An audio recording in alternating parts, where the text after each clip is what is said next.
पाकिस्तानियों को पता नहीं क्या हो गया है कि ये नाश्ते नहीं करते।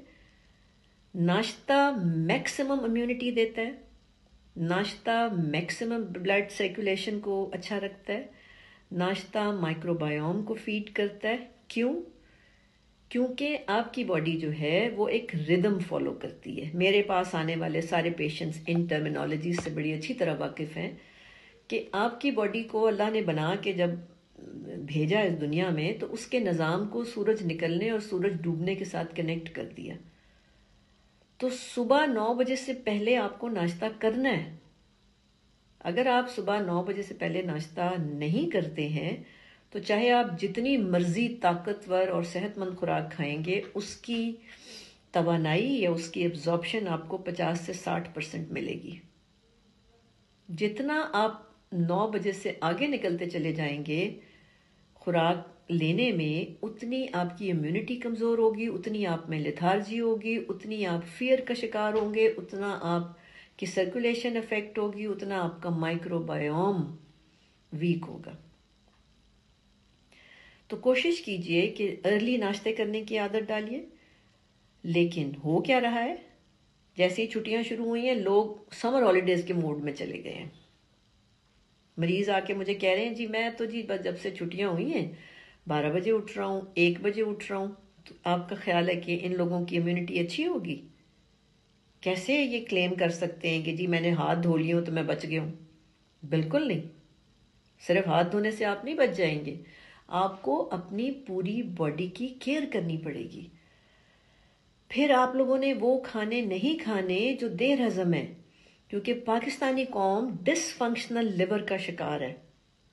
जो रेडियोलॉजिस्ट हैं, जो अल्ट्रासाउंड करते हैं, वो ये बताते हैं कि तकरीबन 80 to 90%, 85 to 90% जो पाकिस्तानीज हैं उनके जिगर फैटी हैं, फैटी लिवर है। तो फैटी लिवर जो होता है वो डिसफंक्शनल लिवर होता है, यानी वो बीमार लिवर नहीं है लेकिन वो डिसफंक्शनल लिवर है। तो आप ये पराठे खाना छोड़ दें।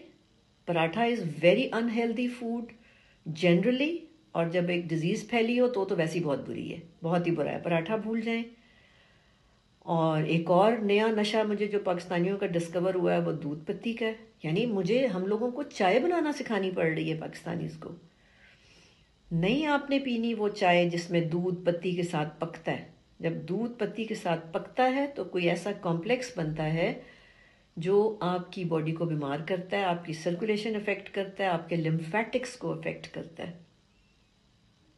तो आपने चाय जैसे शुरू में बनाई जाती थी, वो जो टी पॉट्स और शुगर पॉट और मिल्क पॉट का कॉन्सेप्ट था आप हमारे पेरेंट्स के ज़माने में, उसी तरह चाय पिए, सेपरेट चाय पिए, थोड़ी सी दूध डाल के चाय पिए।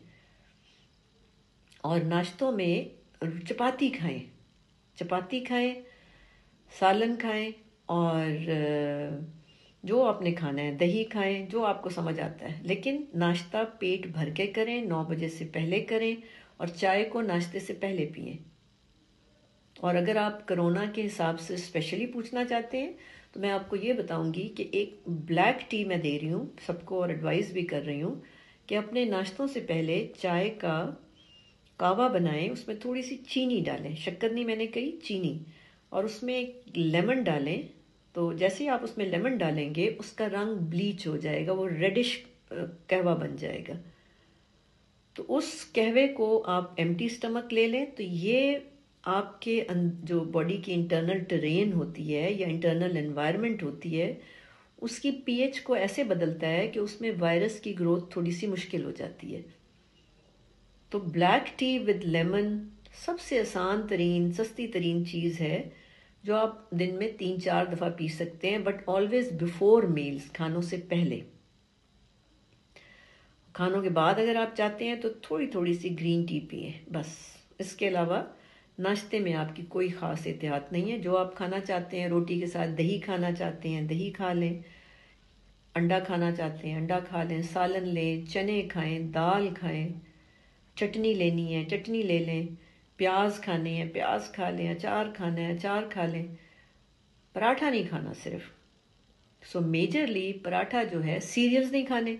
बड़ा मिथ है कि जी सीरियल्स बड़े हेल्दी होते हैं। Cereals are plastic foods, so no cereals. अगर सीरियल मैं एडवाइस करती भी हूँ तो वो गंदम का दलिया उन मरीज़ों को जो डाइजेस्ट नहीं कर पाते, जो बीमारियों का सीरियस बीमारियों का शिकार होते हैं, वहाँ पे उनको सिर्फ दलिया कुछ अरसे के लिए दिया जाता है, उसके बाद वापस उनको नॉर्मल खानों पे ले आते हैं।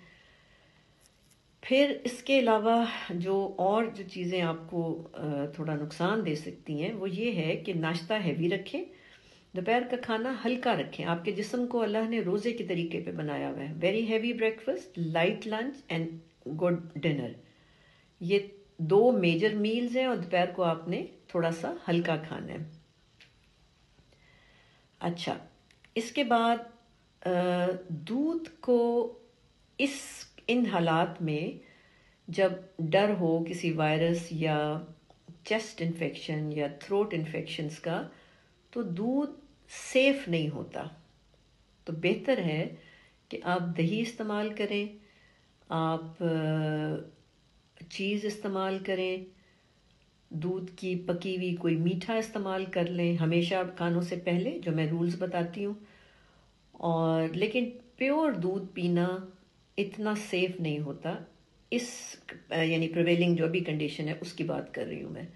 Coffee is all right. So दूध की मुख्तलिफ शक्लों में से खाली दूध सेफ नहीं है। कॉफ़ी ठीक है, दही ठीक है, चीज़ ठीक है, या दूध का बना हुआ कोई मीठा ठीक है। और इसी तरह चाय के अंदर से भी आपने दूध को कम कर देना। जितना ज़्यादा दूध चाय में होता चला जाएगा उतनी वो चाय आपकी सर्कुलेशन को अफेक्ट करेगी और थोड़ा सा वायरस सपोर्टिव हो जाएगी, या वो मीडियम प्रोवाइड करेगी जहाँ पे वायरल ग्रोथ आसान हो जाती है।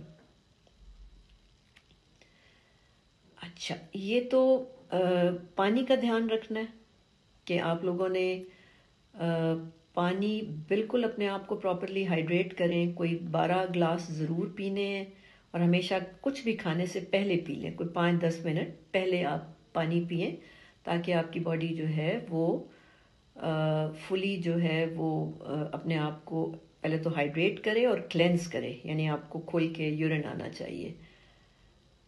ये जो मौसम चल रहा है ये वैसे ही चेंजिंग मौसम है और इसके अंदर एलर्जीज़ वगैरह आ जाती हैं। एलर्जीज़ अगर चल रही हैं किसी को तो वो गर्म ड्रिंक्स जैसे चाय का इस्तेमाल ज़्यादा करे, गर्म पानी का इस्तेमाल करे जिनको ऑलरेडी चल रही हैं, ब्लैक टी का इस्तेमाल ज़्यादा करे, यखनी का इस्तेमाल ज़्यादा करे, ब्लैक कॉफ़ी का इस्तेमाल ज़्यादा करे, और ग्रीन टी भी अलग से भी पी जा सकती है, यानी खानों के बाद भी ले सकते हैं और वैसे भी पी जा सकती है।